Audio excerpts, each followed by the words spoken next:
Hola, ¿qué tal amigos? ¿Cómo están? Bienvenidos a Teoría en Pocos Minutos. Estamos en una clase más del lado del doctor Daniel Schigel. Hoy vamos a hablar de la libertad en la obra de Jacques Lacan. Bueno, antes que nada, Daniel, como siempre, agradecerte por estar aquí. ¿Cómo estás? Y antes de cederte esta palabra, pues quisiera hacer un pequeño preámbulo. Yo creo que el concepto de libertad ha sido crucial y me parece ha traído bastantes dudas, controversias sobre si es que existe realmente la libertad en la obra de Jacques Lacan, porque de hecho en una entrevista que le hacen a él en televisión, no recuerdo exactamente qué televisora ni qué entrevistadora, pero le preguntan qué opina usted de la libertad y él solamente se ríe y dice, bueno, yo aquí no hablo de libertad. Bueno, así como a manera de preámbulo, diré que una discusión que está hoy latente, quizás diría yo, no es tan popular todavía, pero que sí algunos psicoanalistas la han traído a colación, sobre todo en redes sociales, pues diré que sí que es una discusión que debe de hacerse. ¿Hay libertad o no hay libertad en Lacan? ¿Qué entiende Lacan por libertad?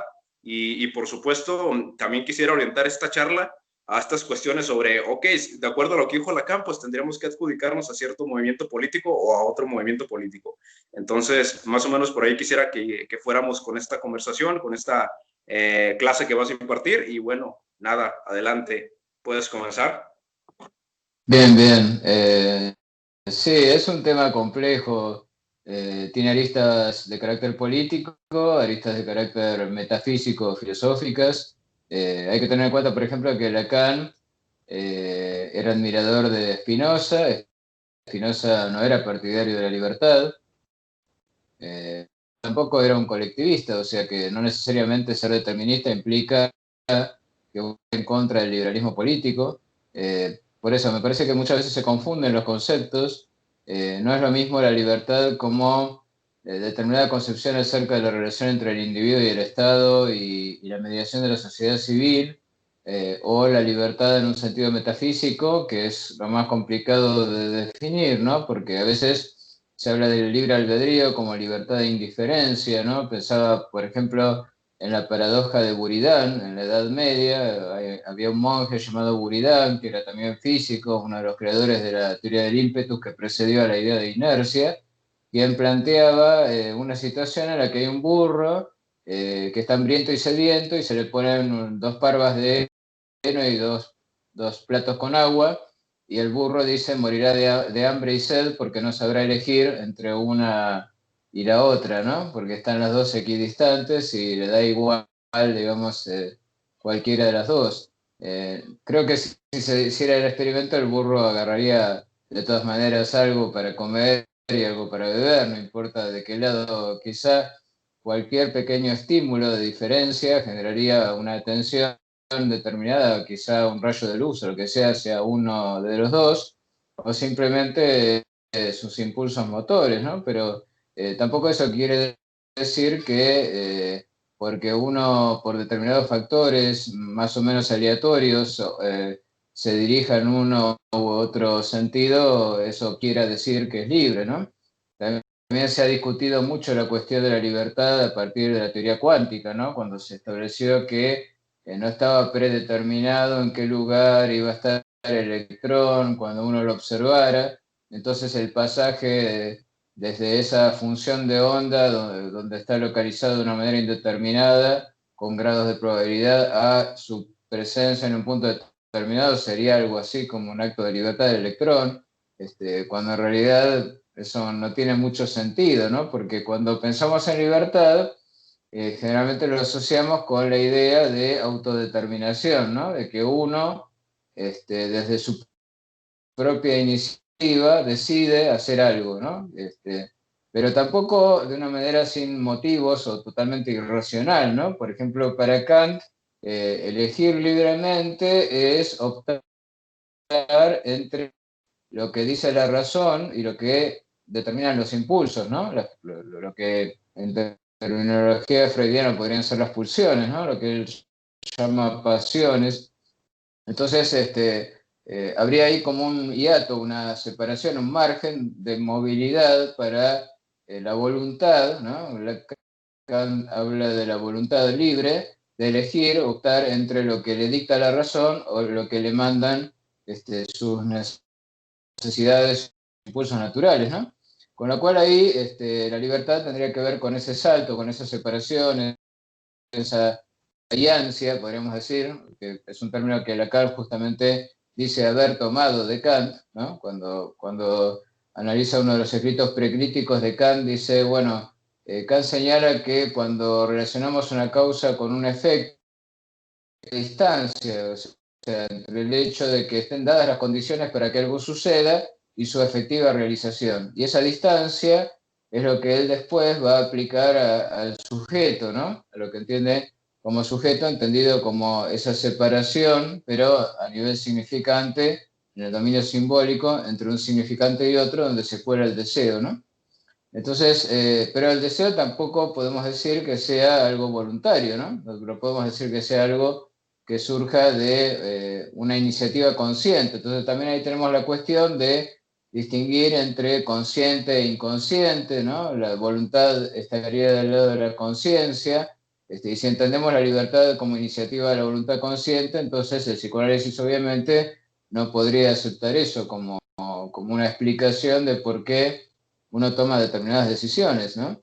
Y cuando, por ejemplo, Sartre señala que en realidad uno primero decide y después justifica su decisión, Sartre lo plantea en el sentido de una libertad radical, ¿no? Como diciendo, bueno, vos decidís, ¿no? Porque sos como esa nada que te separa del resto de las cosas y hace que todas las cadenas causales se detengan antes de tu propia decisión, y después das una fundamentación para tender un puente que justifique el salto, ¿no?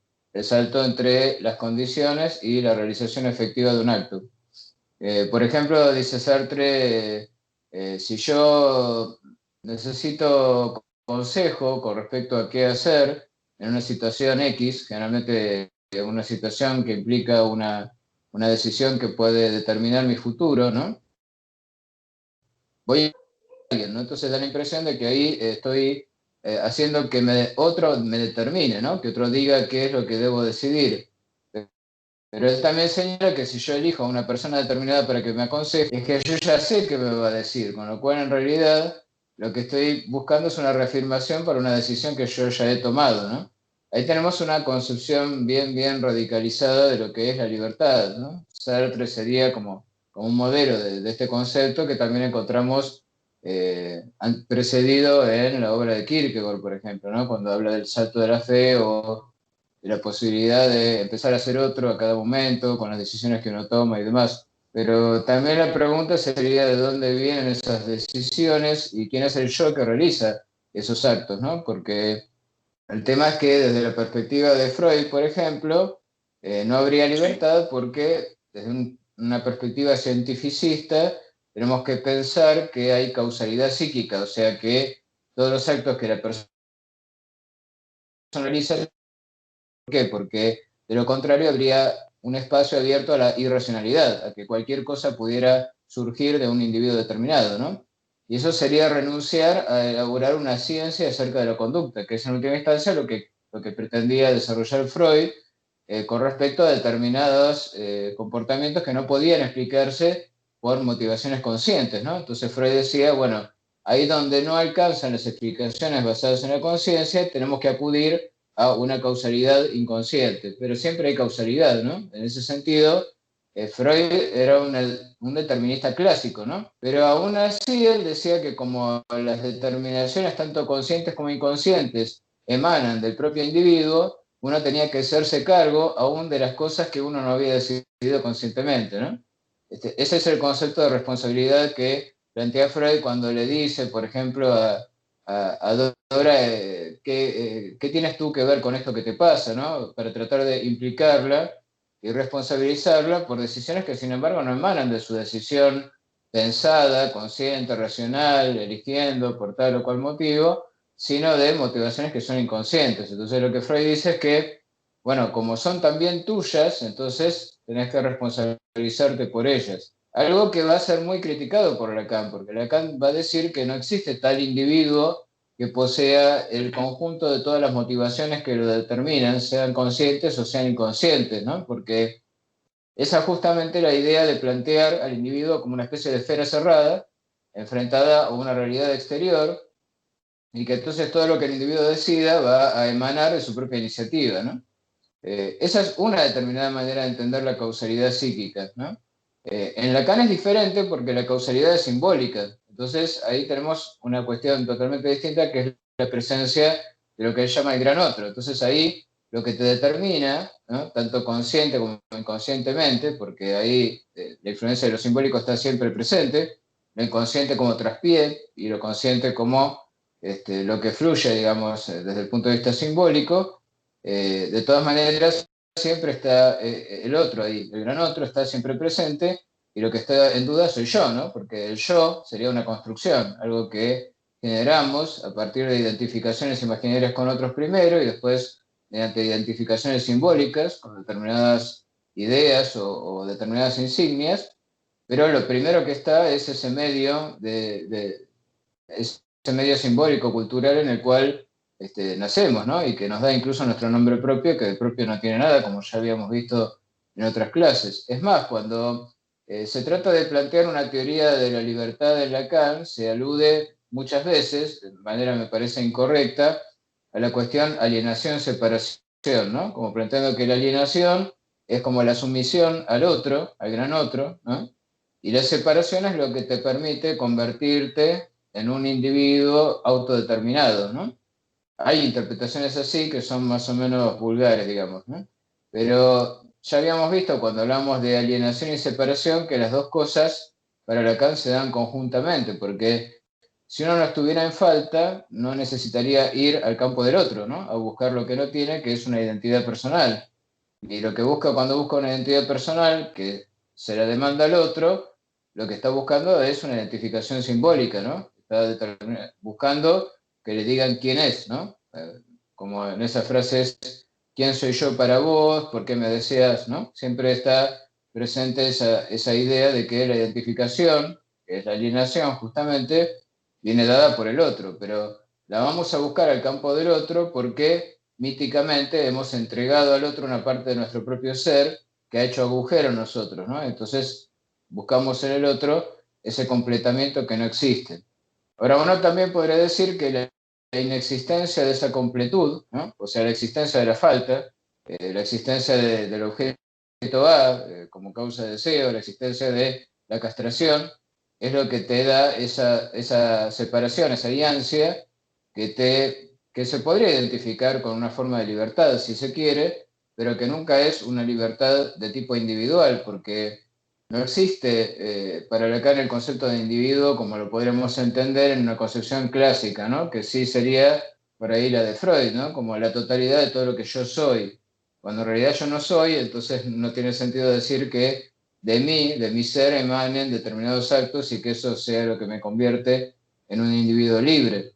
Lo cual no quiere decir que uno esté sometido, digamos, al aparato simbólico, porque ese sometimiento se daría si eso funcionara y funcionara perfectamente, o sea, si no hubiera fallas. Lo que pasa es que la falla estructural para Lacan, está planteada como una falla que está en el propio sistema simbólico, no es algo que emane directamente de la encarnación que ese sistema tiene en un individuo, sino que el propio sistema ha fallado de entrada. Y es ese espacio, esa ansia, esa falla que está en el otro, lo que hace que haya sujeto, ¿no? Y si queremos identificar al sujeto con la libertad, ahí es donde podríamos hablar de libertad. Pero ¿qué clase de libertad es esta? No es la libertad del libre albedrío, ni la libertad de tiro una moneda al aire mentalmente para elegir entre una opción y otra.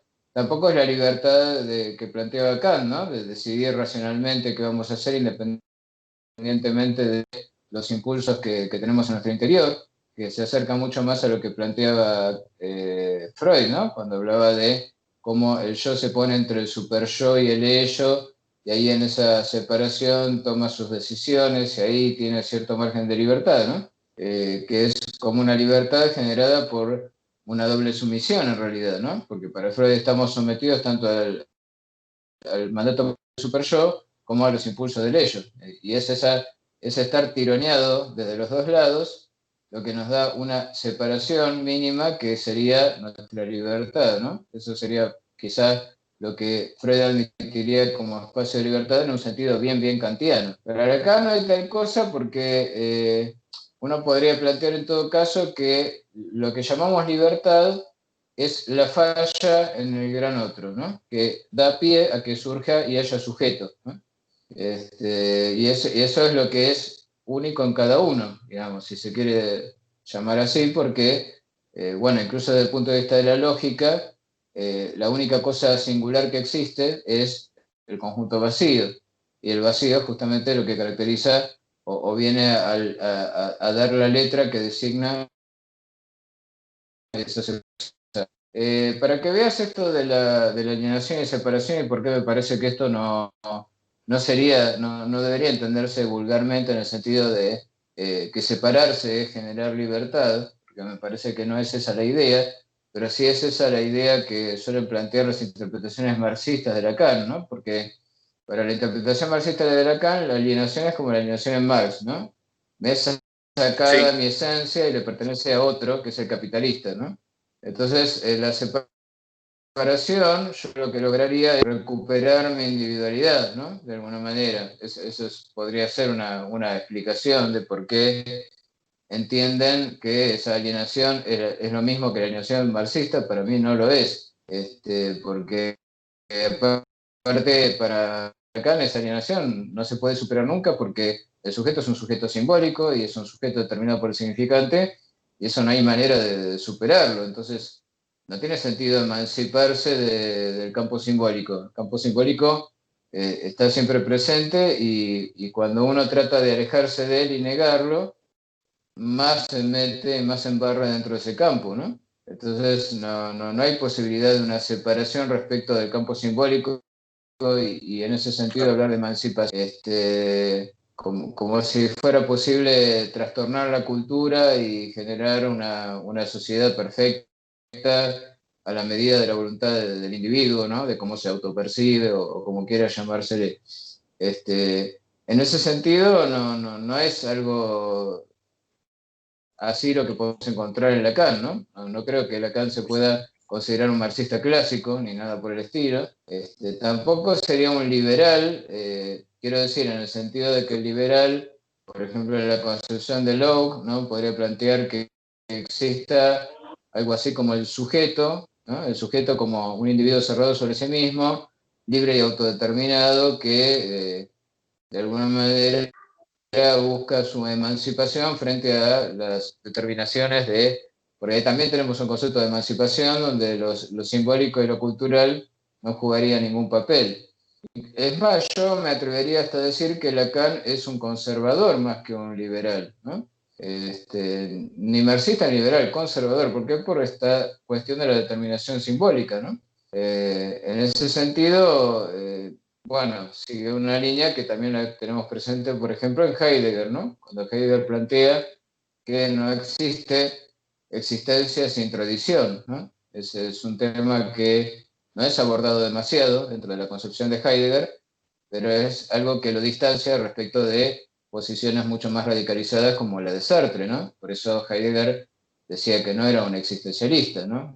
No en el sentido en que Sartre definía esta idea, ¿no? Entonces te decía de ir al esquemita volver a lo que Adelante. planteaba en Sí, el tema de la alienación y la separación, ¿no?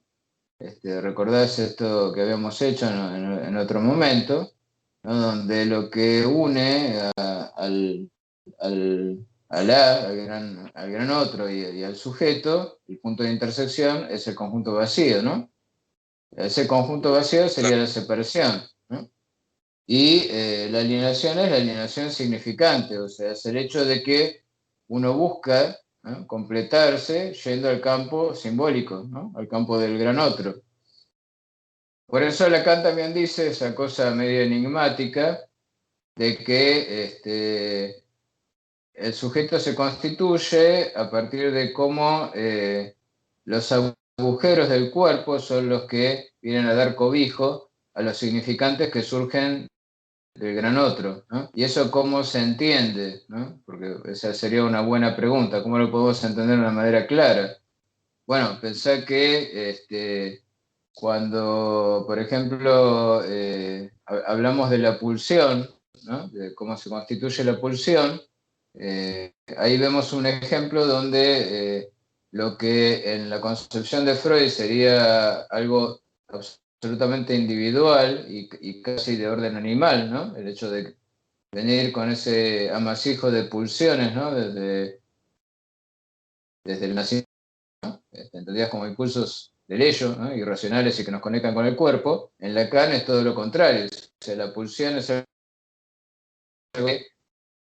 de la demanda, ¿no? Por eso la forma en que Lacan hace la fórmula de la pulsión es el sujeto, los anges, la D mayúscula, ¿no? La D mayúscula es la demanda, y la demanda emana del gran otro, ¿sí? ¿Y cómo podemos entender esto? Bueno, porque en realidad eso Freud también lo dice, aunque el propio Freud no lo dice, ¿no? Y es el hecho de que cuando se van activando, ¿no? Las distintas, lo que sería las distintas formas de la sexualidad en Freud, ¿no? La cuestión del amamantamiento, la cuestión de la forma de, digamos, de defecar, la eyaculación, o sea, todos esos procesos donde Freud ve la presencia de determinadas acciones sobre el propio cuerpo que generan un placer que excede la mera necesidad, ¿no? Eso sería básicamente lo pulsional. En última instancia, eso viene determinado porque haya un gran otro que vaya despertando y dándole nombres, o sea, significantes a esas distintas actividades corporales. O sea, cuando la madre, en su entendimiento, dice Freud, lee el grito, el llanto del niño como la necesidad de tomar la teta, porque ahí es como que está convirtiendo el grito en voz, ¿no? Y la voz en significante. Esa sería la lectura que hace Lacan, ¿no? Entonces, es la presencia del gran otro, ¿sí? Digo, tu madre te amamanta.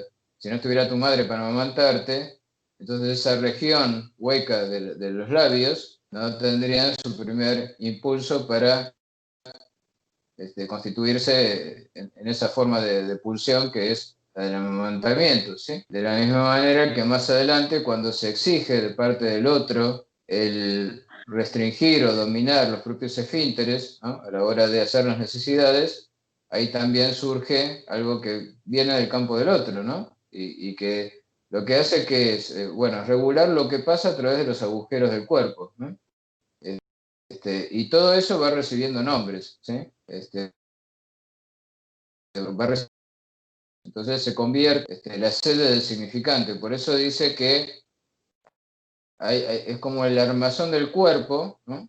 El armazón del significante que va de alguna manera insertándose en el cuerpo y que va parasitando el organismo, ¿no? Lo que si no sería un organismo animal, entra por los agujeros, ¿no? El oído también, ¿no? Por el oído entra la voz. Entonces, todo eso va haciendo posible que uno quede alienado en el otro, ¿no? En el significante, en el dominio del significante que viene dado por el gran otro, que está encarnado en primera instancia por la madre que ocupe su lugar, ¿no? O sea que lo que hace Lacan es tomar toda la concepción de Freud acerca de las pulsiones y la convierte en algo totalmente distinto, ¿no? Porque otra concepción de la libertad clásica es la de hago lo que se me canta, ¿no? Hago lo que se me da la gana, quiere decir hacer lo que me viene del cuerpo, ¿no? Hay una concepción también de la libertad corporal como entendida como la realización de la pulsión, ¿no? Y como que es el medio social el que viene a restringir esa realización, ¿no? Eso lo podemos encontrar, por ejemplo, en los pensadores de la escuela de Frankfurt, en los primeros pensadores de la escuela de Frankfurt, ¿no? Algunos que planteaban que la emancipación venía básicamente del lado de la emancipación sexual, ¿no? Entendiendo que es la sociedad lo que reprime, entonces la liberación, o sea, el alcanzar la libertad, es alcanzar la Sí, liberación de la pulsión, cuando en realidad para Lacan la pulsión es generada por el gran otro, o sea que no es fruto de la separación, sino de la alienación, justamente, ¿no? O sea, del hecho de que haya significantes que se asocian con determinados lugares del cuerpo y eso es lo que hace que esos lugares pasen a estar libidinizados, ¿no? Como diría Freud, ¿no? Lacan no usa ese concepto, pero en última instancia de eso se trata, ¿no? Cuando hablamos de pulsión. Así que tampoco encontraríamos en la pulsión algo que podríamos llamar libertad individual y plantear la libertad individual como que el Estado debe darme el derecho a ejercer libremente lo que surge de las pulsiones de mi cuerpo, localizadas en mi cuerpo, no sería tampoco libertad porque no sería autodeterminación, sino que todo eso surge del hecho de que el deseo es el deseo del otro, ¿no? Así que tampoco tenemos una conquista de la libertad en este sentido, ¿no? Ahora uno podría plantear, bueno, entonces no importa, porque uno puede plantear que no hay libertad y que en última instancia lo que hay que hacer es nuevas formas de colectivización, ¿no? Planteo Claro, que una se pregunta, da Daniel. en el neomarxismo va por ese lado. Sí, sí. ¿Se me escucha bien? Porque a mí se me está trabando Sí, un poco sí, acá sí, sí, pero sí. Escucho. No, ok, escucho, bueno, escucho. Sí, con todo lo que mencionas, me hizo recordar un video, bueno, una entrevista que le hacen a Alfredo Endelstein, donde él dice el psicoanalista no tiene una teoría de la felicidad, a diferencia del psicólogo, porque el psicólogo sí que recoge patrones y dice esto es bueno o esto es malo, ¿no? Hay una teoría sobre cómo ejercer tu conducta. Sin embargo, él dice, yo no trabajo con eso, yo trabajo para arreglar problemas, ¿no? Y a veces los problemas pues llegan a angustiar, ¿no? Aunque tú resuelvas un problema, te llegas a angustiar. Bueno, lo que él menciona es que cuando la persona ya puso su voluntad o lo que entendemos por voluntad para resolver cierto conflicto o que él considera que es un conflicto, ¿no? En su vida cotidiana y esto no funciona, pues es ahora cuando hay que ir al psicoanalista, ¿no? Que dice por ahí Alfredo, si tú no entiendes a Lacan, pues no seas boludo, lee más, estudia más, o sea, es una cuestión que rebasa ya, digámoslo así, como normalmente entendemos la voluntad, que es cuando ya irías al analista. Esto me hace retomar también algo que se postula en física, críticamente, por supuesto, sobre el demonio de Laplace, ¿no? Laplace diría, ¿sabes qué? Si tú tuvieras el conocimiento infinito de cómo están acomodadas todas las partículas y todas las fuerzas, cómo están interactuando, pues tú podrías predecir cualquier cosa, ¿no? O sea, cualquier evento, pues ya está determinado y está dado. A mí lo que me llama bastante la atención es esta cuestión que hablas del hiato, creo que le llamas hiato, perdón si lo estoy pronunciando mal, sí, me sí, llama sí. bastante exactamente qué hacer eso y permíteme que ya cierre ya casi. Este, me llama bastante la atención porque creo que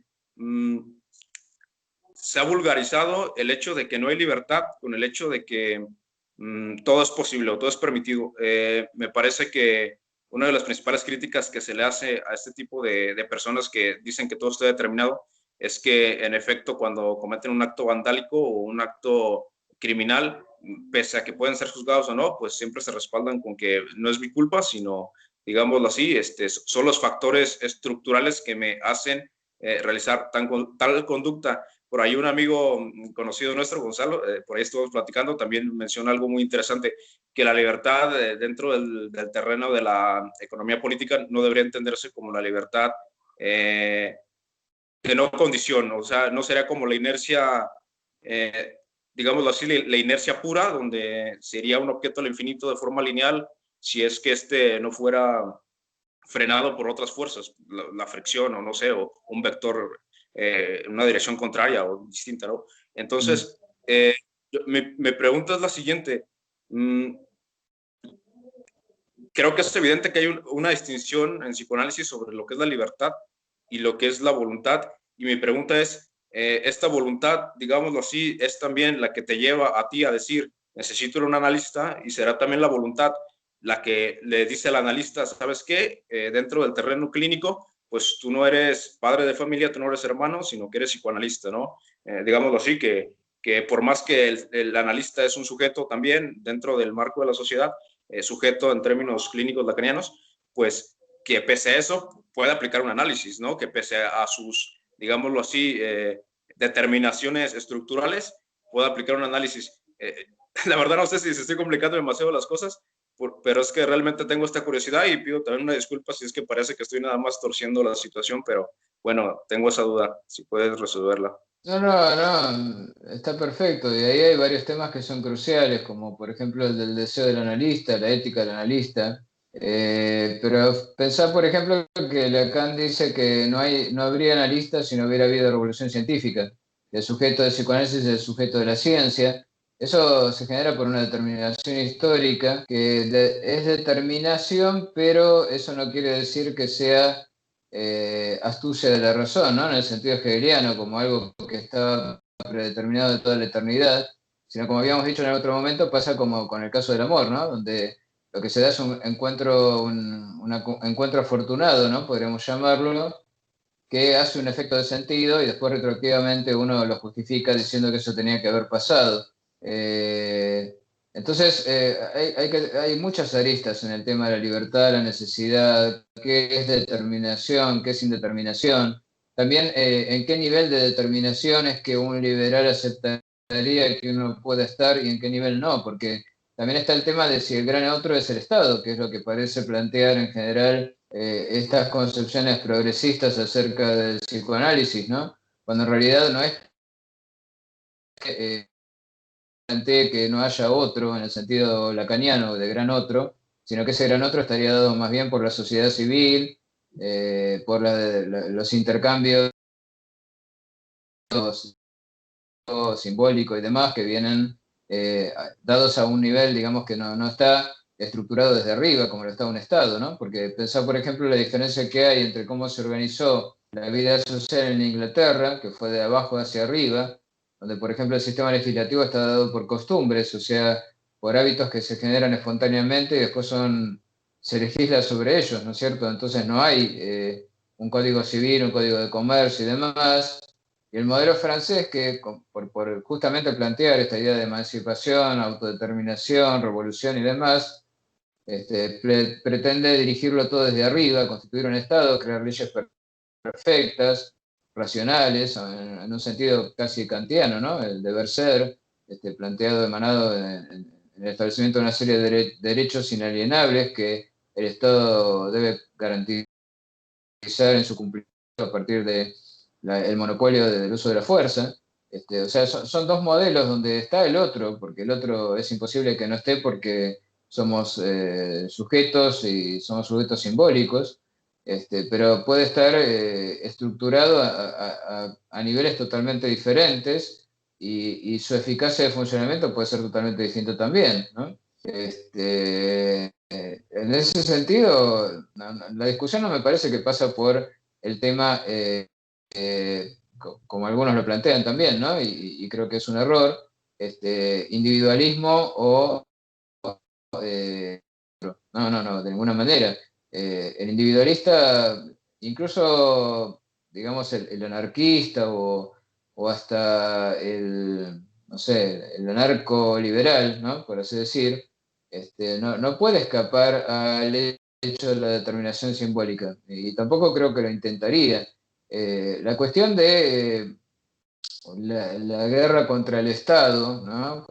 Contra la figura del Estado, pasa por esto, ¿no? Más bien porque qué concepción del gran otro se considera que es más adecuada, ¿no? Porque, qué sé yo, se me ocurre, por ejemplo, el gran otro a veces da la impresión de que es la opinión pública, y la opinión pública no está resumida en el Estado, salvo que el Estado tomara el control de la opinión pública, pero lo tendría que hacer de una manera dictatorial, ¿no? Como está pasando, por ejemplo, en la Argentina, donde se estableció una institución que se llama Nodio, que se supone que debe regular toda la información que circula y determina lo que es un discurso de odio y lo que no lo es, y obviamente va a fracasar, porque eso es imposible, porque como sucede con cualquier control estatal, lo que genera después un mercado negro, en este caso sería un mercado negro de la información. Entonces no me parece que los planteos políticos pasen por que si yo soy partidario de la libertad, quiere decir que niegue que exista la alienación en el sentido lacaniano. Me parece que son dos planos de discusión totalmente distintos. Primero porque el psicoanálisis no es una cosmovisión, eso lo dijo Lacan y es muy claro. lo cual quiere decir que no tiene aplicación universal a todos los campos, y me parece que no tiene aplicación directa en el campo jurídico. Cuando comentábamos fuera, digamos, del aire el tema de la responsabilidad y por qué Lacan estaría en contra de hablar de responsabilidad, ¿no? Lo que está en contra es de responsabilizarse por la falla en el otro. Eso es muy específico y es lo que sería justamente el origen de la neurosis, ¿no? Como te decía antes, el neurótico no tiene problema en asumir la culpa para que no haya falla en el otro, en el gran otro, ¿no? Entonces, es ese sentido de responsabilidad el que rechaza Lacan. Rechaza la idea freudiana de responsabilidad como esa idea, te decía, del individuo como una unidad cerrada, formada por consciente e inconsciente, que como todo lo que hace emana de alguna de esas dos esferas, entonces tiene que responsabilizarse aún por ello que no surge de su propia voluntad. En cambio, el concepto de lacaniano de extimidad implica que no existe ese ámbito cerrado, ¿no? La topología de Lacan es diferente. Estamos abiertos, digamos, en el sentido de que somos más bien como esa ayancia, ¿sí? Ayancia, hiato, de Ans, dice Lacan, que se produce en el interior del propio gran otro, y que es esa falla estructural la que viene a ocupar el lugar de los agujeros del cuerpo y nos aliena en el significante. Es una concepción muy específica, ¿no? Acerca de qué es esto de ser parasitado por el lenguaje. Y que seamos parasitados por el lenguaje no quiere decir que perdamos la libertad, porque nunca hubo tal cosa como una libertad que sea perdida en el momento en que nos insertamos en el medio cultural. ¿Por qué? Porque no hay sujeto sin gran otro. Entonces no hay, ni siquiera podríamos plantearnos el significante libertad si no estuviéramos en el medio del lenguaje, ¿no? O sea, ¿qué organismo viviente se plantea ser libre o se plantea el significado de la palabra libertad? Y bueno, solo un hablante ser, digamos, o sea, un ser del lenguaje. Así que desde ya que el solo hecho de plantear posibilidades en términos de si somos o no somos libres y ese tipo de planteos metafísicos son posibles en la medida en que estamos alienados en el lenguaje. Si no, ni siquiera existiría el planteo, digamos. ¿No? ¿Qué sentido tendría la pregunta por la libertad para, no sé, una planta o un gusano? No existe tal, no es ni siquiera concebible. Lo que Edelstein entiendo que quiere decir con la cuestión de la voluntad, porque el concepto de voluntad no es un concepto que aparezca específicamente desarrollado en Lacan, sí aparece la cuestión de que existe el poder, ¿no? El poder en el sentido del falo, el que tiene el falo tiene el poder, eso quizás es lo que más se aproxima a la voluntad, pero aparte para que eso sea posible, para que alguien pueda tener el falo, tiene que habérsele dado un lugar, ¿no? Y tiene que haber habido digamos, un lugar para el significante del nombre del padre en el seno del gran otro, que sería como decir, bueno, la madre tiene que haber dado lugar al padre, pero eso sería muy, digamos, un poco burdo de identificar las funciones materna y paterna con lo que llamamos mamá y papá, y no es exactamente eso. Y sería largo desarrollar, ¿no? Todo este tema que también merece su lugar. Básicamente que lo que llamamos en general voluntad se acerca, creo, a eso del tener o no tener, que es lo que te da la posibilidad de hacer o no hacer, ¿no? Lo que pensaba, por ejemplo, cuando Lacan hace el análisis de Hamlet, ¿no? De Hamlet, él plantea que por qué Hamlet se le cae de la mano la espada cuando se encuentra con su padre, con su tío, ¿no? Que se ha convertido en su... Conocer la historia de Hamlet, ¿no? El príncipe de Dinamarca. Digo, el problema es que su padre es asesinado, él se encuentra con el espíritu de su padre que le pide venganza, y el espíritu del padre, ya muerto, le dice que fue su hermano el que lo traicionó, ¿no? El hermano del padre, o sea, su tío. Entonces, todo el proceso es cómo logra él vengar a su padre. Y cada vez que se acerca a su tío, se le cae el arma de las manos. ¿Qué pasa? El tío mató al padre y se casó con la madre. O sea, el tío representa el que tiene para, para Hamlet. Entonces, frente a la presencia del que tiene, él pierde toda vitalidad y toda energía y toda voluntad. Y empieza a procrastinar, o sea, a diferir la decisión de la venganza, que para él es algo que tiene que hacer porque es hermano y está en permanente estado de vergüenza. Y solo logra matarlo en el momento en que él mismo muere también. Así, así es como termina, trágicamente, como suele pasar con estas obras de teatro isabelino, ¿no? Pero lo interesante es que Freud ahí lee simplemente un nuevo Edipo, ¿no? Porque, ¿cuál sería el planteo freudiano? ¿Por qué se encuentra Hamlet en esta situación tan compleja? Bueno, lo que ocurre es que el tío hizo lo que él hubiera querido inconscientemente hacer, que es matar al padre y acostarse con la madre. O sea, sería como versión, dice Freud, aburguesada del Edipo, ¿no? Pero Lacan lo analiza de una manera mucho más sutil, porque dice, ¿por qué para Hamlet el que tiene el falo es el tío?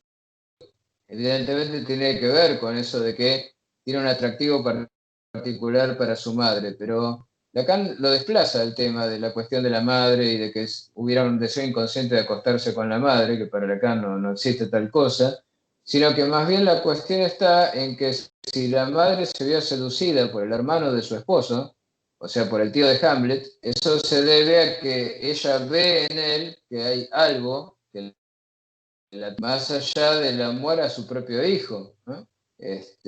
Algo que a su vez el marido de esta mujer no tenía, ¿no? O sea, el rey, bueno, es el falo, ¿no? Entonces el falo es algo que posee este carácter de medio de intercambio simbólico, que se tiene o no se tiene, y solo si se tiene puede ejercerse el poder, y ese poder es lo que llamamos voluntad, ¿no? Digo, la voluntad Claro, sería eso para Lacan. Entonces, pretender que aquel que está en un estado depresivo, ¿no? Busque ayuda y que esa ayuda se la dé un cognitivo, por ejemplo, y el cognitivo le diga, usted tiene que hacer tal o cual cosa, y entonces él después apele a la voluntad del propio individuo para sanarse, ¿no? Es pretender que ese que está deprimido tenga el falo, ¿no? O sea, que tenga la voluntad, que tenga el poder de hacer consigo, y eso necesariamente va a fracasar. Ese es el planteo que hace Eidelstein. En el momento en que esa apelación a una voluntad que no hay, porque no existe tal cosa, lo que existe es tener o no tener el falo, o sea, el poder, y esta persona si está deprimida y necesita consultar es porque no lo tiene, y sabe que no lo tiene, y vive ese no tener, entonces en algún momento, bueno, va a decir, no, no me alcanza con esto, necesito ir a un analista. ¿Es ese acudir al analista un acto de libertad? Bueno, ¿en qué sentido? Hay una desesperación. Está desesperado por sufrir y existe un abanico de posibles candidatos para resolver el problema. Entre ellos está el psicoanalista. Entonces, ¿dónde estaría ahí la libertad? Porque de nuevo, si elige un psicoanalista, ¿por qué lo hace? Bueno, Sartre diría sí, lo hace porque ha decidido, ¿no? Él ya ha decidido libremente que ese es aquel a quien debe acudir. En el caso de Eidelstein, me parece que el planteo viene por el lado del fracaso, ¿no? Cuando fracase con el conductista o cuando fracase con el cognitivista, ahí va a optar por el psicoanalista porque está dentro de la oferta significante de quien te puede llevar a la sanación, digamos, a la cura de tu problema. Pero no lo vería como un acto de libertad radical en el sentido sartreano porque claro. si realmente alguien pudiera ser capaz de asumir esa libertad radical, no necesitaría ayuda. Digo, ¿para qué si él ya sabe que decide y decide libremente qué tendría que ir a buscar en el otro? O sea, si la falta hace que uno busque en el otro un significante que no tiene, eso quiere decir que está alienado y que solo en ese proceso de alienación puede llegar a obtener, en medio de esa estructura significante, la resolución de su problema. Fíjate que en el caso de Lacan dice que la falla viene por la falta de algún significante, por una imposible, ¿no? Imposibilidad de asociar dos significantes que te saquen de esa situación del padecimiento en demasía. Con lo cual, si vas a ir a buscar una solución, va a ser siempre el campo simbólico, no se puede escapar de ahí. Si ser libre de todo, ser autodeterminado desde la nada, y eso implica salirse del campo simbólico, para el sujeto eso es imposible. No sé si me explico. Claro, sí. De hecho, creo que da pauta para muchas preguntas, digámoslo así, de la vida cotidiana y sobre cómo entenderlo, ¿no? Porque de hecho, alguien te puede decir, somos una clase de máquinas programadas, estructuradas y ya todo está determinado, ¿no? Y entonces tienes que verlo así, pero desde que te está diciendo tienes que verlo así, está apelando a cierta voluntad, a cierta libertad de que lo veas así, a cierta decisión. Está suponiendo que puede hacer un cambio en ti, no sé si me explico. Pero también a su vez, eso es una condición que le motivó a él y quizás tú tengas unas condiciones que te motivan a ti a hacer otro tipo de cosas. Yo creo que sí da pauta para, digámoslo así, bastante análisis. Y mi pregunta sería específica. En todo caso, digámoslo así, si somos alguna clase de, digámoslo, en términos tecnológicos, programación lingüística, que ya está programado y solamente hay que correr el programa, si es que fuera así, estaríamos hablando de que cómo tenemos que tomar esto, ¿no? ¿Qué se hace? Se observa como un espectador lo que está pasando con tu vida y con la del otro y dejas de, digámoslo así, de reprochar al otro con minúscula, de reprocharte a ti como una clase de espectador nada más, y o, pues, decides, que ya decisión implica voluntad, pues decides simplemente aceptarlo. La verdad, estoy complicadísimo con esto, ¿eh? Me parece algo muy controversial incluso para poner Sí, en sí, palabras. sí, sí. Te entiendo perfectamente, digamos, pero yo si he aprendido algo de la filosofía es que si uno acepta el determinismo en un sentido radical, ¿no? De que todo está predeterminado por relaciones de causa y efecto, también he terminado a sentirme libre, si eso es parte de la manera como yo me siento o actuar como si lo fuera, ¿no? Por eso también vi por ahí en internet que algunos plantean que la libertad, y de hecho en algún momento Sartre esto lo nombra, sería como parte del fantasma, ¿no? Es como lo que uno necesita para poder soportar ser determinado por el objeto causa de deseos, ¿no? Te digo, como parte del velo del fantasma. Entonces, lo que estaría velando esa fantasía de la libertad es la falta en el otro, que como tal es insoportable, ¿no? ¿Por qué? Porque es de fundamento, es la idea de que no hay certeza si nada está en realidad sostenido sobre nada. O sea, cuando Lacan dice no hay otro que está queriendo, aparte de que no hay metalenguaje, porque el lenguaje es su propio metalenguaje, que eso es correcto, es una lectura correcta de lo que eso significa. Pero Lacan nunca dice que no hay otro, dice que no hay otro del otro. ¿Eso qué quiere decir? Que el otro no tiene un fundamento que lo sostenga. Es como en matemática, ¿no? Donde vos podés fundamentar la teoría de conjuntos en una serie de axiomas, pero esos axiomas, ¿en qué los podés fundamentar? Y en nada. Entonces uno podría decir, bueno, entonces ahí hay un ámbito de decisión. Sí, vos estás decidiendo los axiomas que justifican retroactivamente las verdades de tu sistema matemático. Pero no es que se hacen desde la nada, se hacen desde la necesidad de justificar ese sistema que vos ya manejás de verdades matemáticas. Y lo haces a partir de la elección de determinados axiomas que coinciden con esa necesidad. Este, entonces, ¿es libertad? No, pero hay cierta circularidad, una cierta circularidad que podría llamar la autodeterminación, ¿no? Este tema de la retroactividad del significado, ¿no? Como decíamos en la clase pasada, como los significados se enganchan, pero en algún momento algo tiene que cerrar para que haya un efecto de sentido, ¿no? Y el hecho de que ese cierre nunca es completo, porque hay una falla. Esa falla en el sistema muestra que no somos determinados por una maquinaria que funciona aceitada y perfectamente. Aunque existe la maquinaria simbólica, aunque nosotros somos engranajes de la maquinaria simbólica, esa maquinaria se traba permanentemente.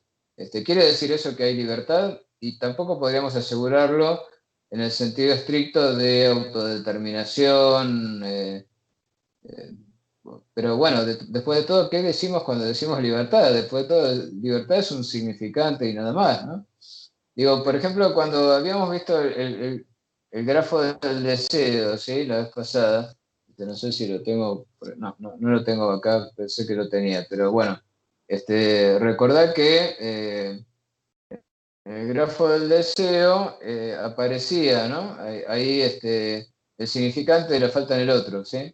Y yo comentaba que estaba velado por el fantasma, ¿no? Entonces, ante la imposibilidad de soportar que no haya un fundamento para todo este sistema simbólico fallado, que es el gran otro, porque el gran otro es eso, no cierra del todo nunca, y es porque no cierra del todo que hay un efecto de sujeto, y es porque no cierra del todo que puede encarnar en determinados organismos con fallas, con agujeros, que somos nosotros. Este, Eso no quiere decir que haya libertad, sino que la libertad también funciona como parte de este sistema de identificación, ¿no? Actuamos como si fuéramos libres, y eso es suficiente, digamos, es suficiente para sostener el deseo en la medida en que, por ejemplo, Silvio Soldán, para volver al ejemplo que ya clásico en otras clases, Claro, actúa como si no fuera la rubia lo que determina, cuando en realidad lo es, digamos, pero él no puede aceptar eso, entonces actúa como si fuera su decisión de quedarse con determinada persona junto a él, lo que lo lleva constantemente al fracaso, porque no tiene es un fracaso constante. Tampoco hay lo que sea no fracasar en esta vida, digamos, porque justamente el sistema falla siempre. No te va a dar un consuelo del psicoanálisis en este aspecto.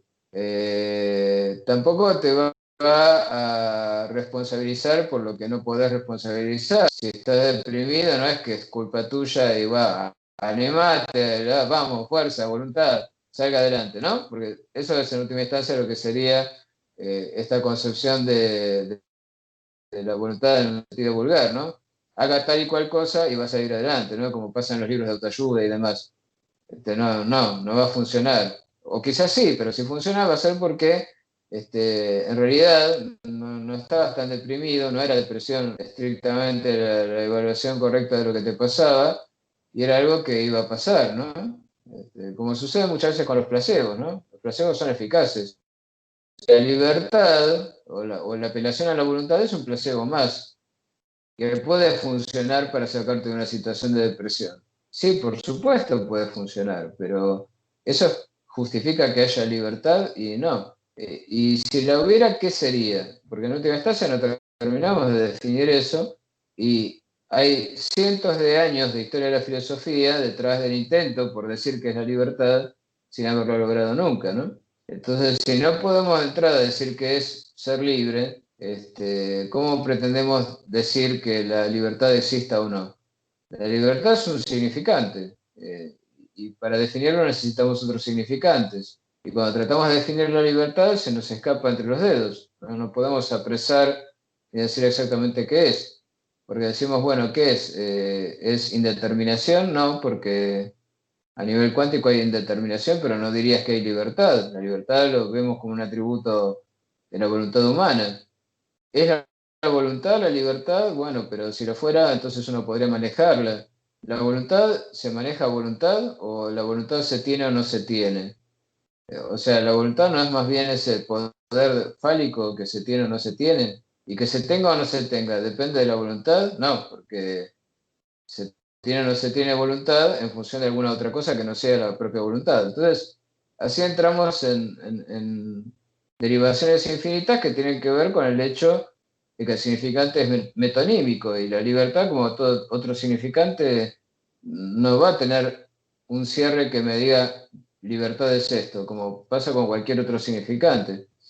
En todo caso, va a tener su sentido en oposición a otra cosa, por ejemplo, a esclavitud, ¿sí? Que es la vuelta que le encuentra Kant, por ejemplo, a definir qué es la libertad, ¿no? Libertad es lo contrario de la esclavitud. Entonces, si la esclavitud es que te tomen como una cosa, la libertad es que no te tomen como una cosa, y que no te tomen como una cosa quiere decir que te consideren digno de un trato especial. Entonces ahí aparece el concepto de dignidad y eso se enlaza a su vez con el concepto de que haya una posibilidad de determinarse en función de la razón, de ideales universales, etc. Pero es eso, un sistema simbólico que se poder poner en contexto cómo un filósofo determinado define lo que es para él la libertad, ¿no? Pero bueno, si no, entramos en una derivación metonímica infinita que no nos lleva a ninguna definición concreta, ¿no? Entonces, uno puede establecer un partido político a partir de un concepto que no tiene una definición clara. Sí, pasa. O sea, ¿qué es el peronismo? Nadie sabe qué es ser progre. Nadie sabe qué es ser progre, ¿no? ¿Progreso respecto de qué? ¿Qué es progresar? ¿Es ir hacia dónde? No tiene definición. Son insignias, insignias con las que uno se siente identificado porque son portadas por determinadas personas que a uno le caen simpáticas y que dan discursos que a uno le impulsan y le hacen sentir que hay una posibilidad de estar mejor. Y eso es todo. Lamento no poder dar algo más concreto, ¿no? Algo más sustancioso, pero me parece que como todo problema filosófico, el problema de la libertad no tiene solución, digamos. Solo es parte de un sistema simbólico al cual uno puede adherir o no, ¿no? Y básicamente eso. Claro, por supuesto. Sí, ya para finalizar, Daniel, pues nada, agradecerte por esta clase que me invita a pensar demasiado. La verdad me quedo razonando muchas cosas de las que tú me has dicho y yo espero que el espectador le pase lo mismo. Igual cualquier comentario, cualquier sugerencia, pues lo pueden dejar aquí abajo. Estamos para atender sus inquietudes y nos estaremos viendo en un próximo video. Muchas gracias, Daniel, por atender este tema tan importante. Hasta luego, nos vemos. Chao.